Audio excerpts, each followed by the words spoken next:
Fresh of our second project, I would like to swing back in tutorial mode where we'll cover some topics for like, I don't know, 7, 8 videos. And then there's no looking back. We're just going to be building projects with all the knowledge that we know about React. However, I did find it more useful going back into tutorial to explain these things because I think it's just going to be a little bit easier for you to understand and for me to explain. Okay. As well as I did set up a new application, but since this is not our first rodeo, I will gonna skip the fact that I went into the terminal, then I navigated to the desktop, create a new React application. You can still keep working in the old tutorial if you have it saved in the actual folder. I mean, you don't have to create new application. However, in my case, I did find it more useful to create a new application. And then once you're done, you can obviously resume the video, and then we're going to be talking about the prop types. As you can see in the application, I just have the app.js. I did add some comments here. This is something that I'm going to be explaining in 30 seconds. And then within the app, there's just a simple heading one that's going to say hello from React. I will going to try to work in the same file, even though it might get long, because I think it's just going to be easier for us to see what is happening if all the components are here. And in this video, we're going to talk about the prop types, what they are, why we would want to use them. And the simplest answer would be that they are built-in type checking to validate our props.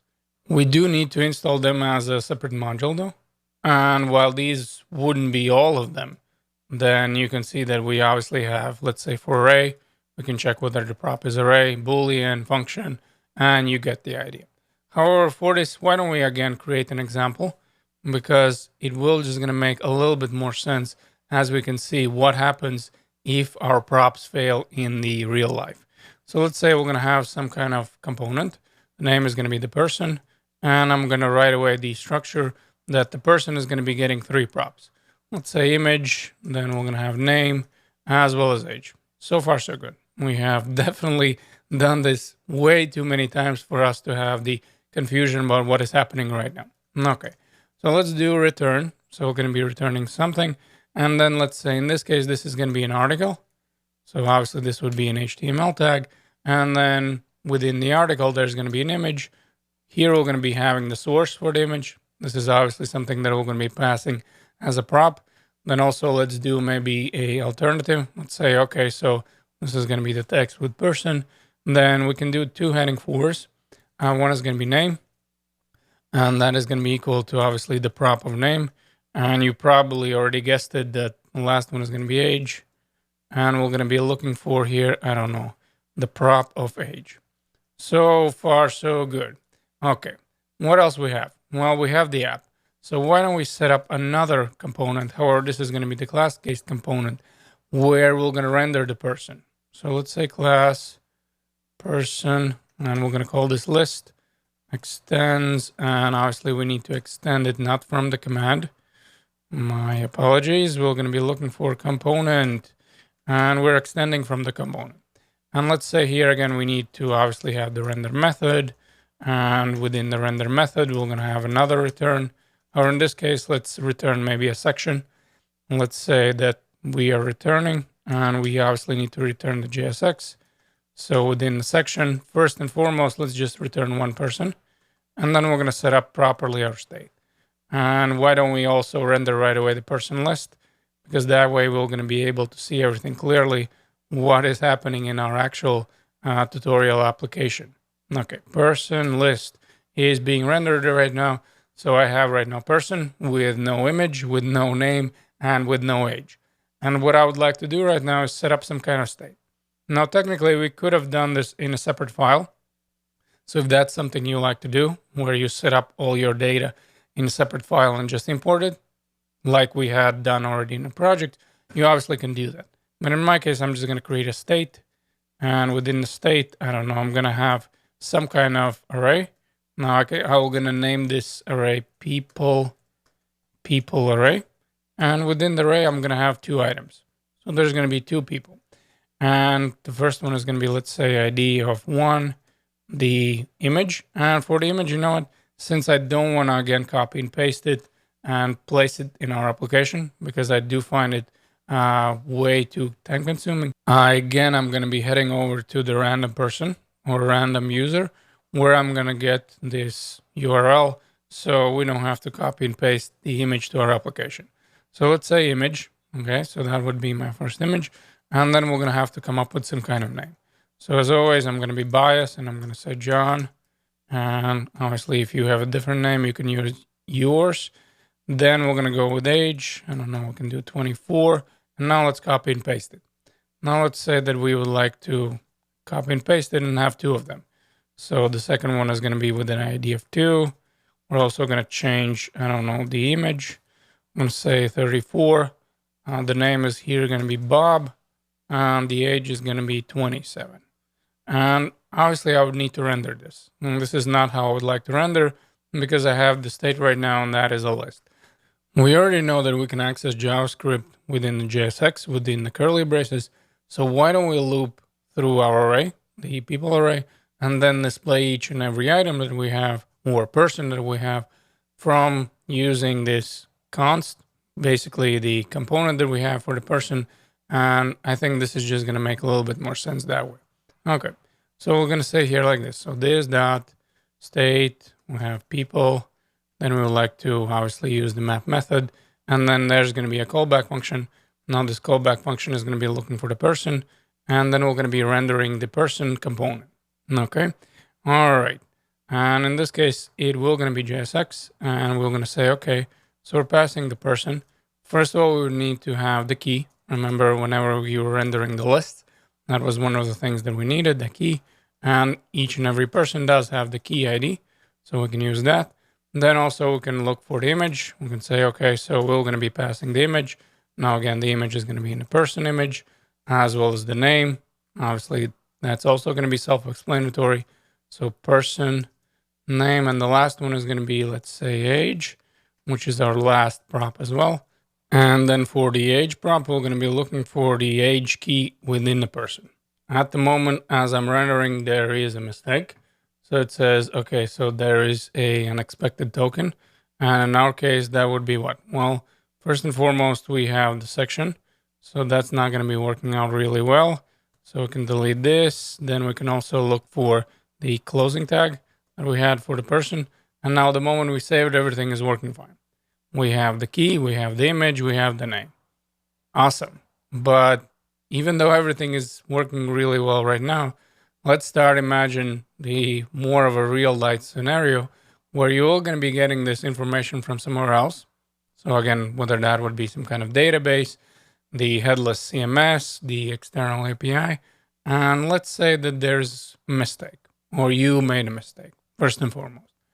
So for the image, why don't we mess it up? And let's say that there's going to be an age.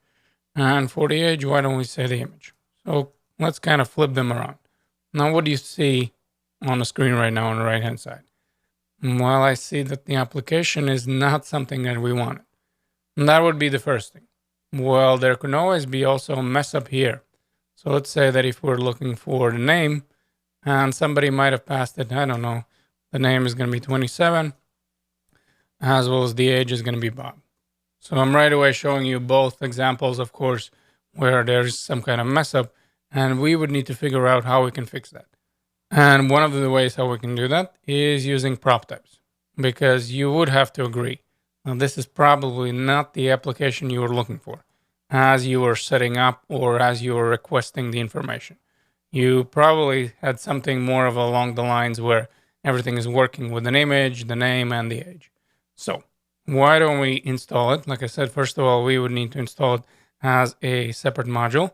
And for this, we're going to stop my dev server. I'm going to run npm install. Then we have dash dash save. And then we're looking for the prop types. And that's going to be the name of the module. I'm going to press return. Now this is going to be installing the prop types. And I can right away tell you that the prop types have a little bit of the syntax, where there's going to be a capital letter, then you're going to be using lowercase again. So that might be a bit of a turnoff in the beginning as you're working with prop types. But in general, they are very useful, especially as your application grows bigger and bigger. You could use obviously something like TypeScript. So this is again just something that's built in React. So this is the reason why we're covering. So again, let's again start the dev server right away. The moment I'm still in a console, and I can just close the console because by the time it's going to start running, we're not going to need anymore the terminal. And you know what? Let's do the import.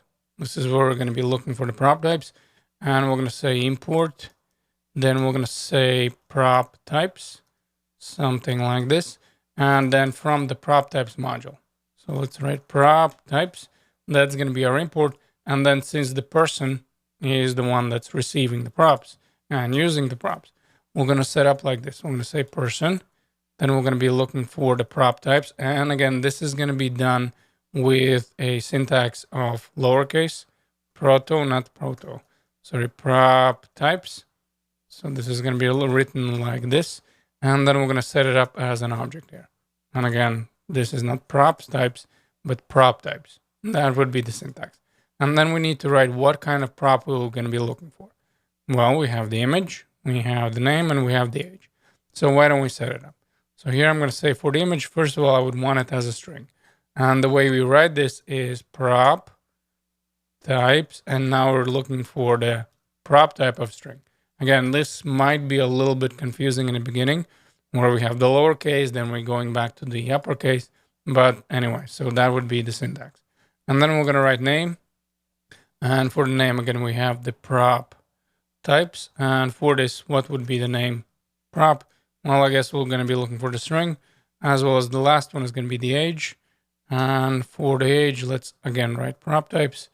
And we're going to be looking not for the age prop, but for the type of number. That should work where we have our props. And at the moment, even though the application renders still exactly the same way, if we're going to go to the console, you'll notice that right away you do have 3 errors. So for this, let me open up the console. Let's make this a little bit bigger.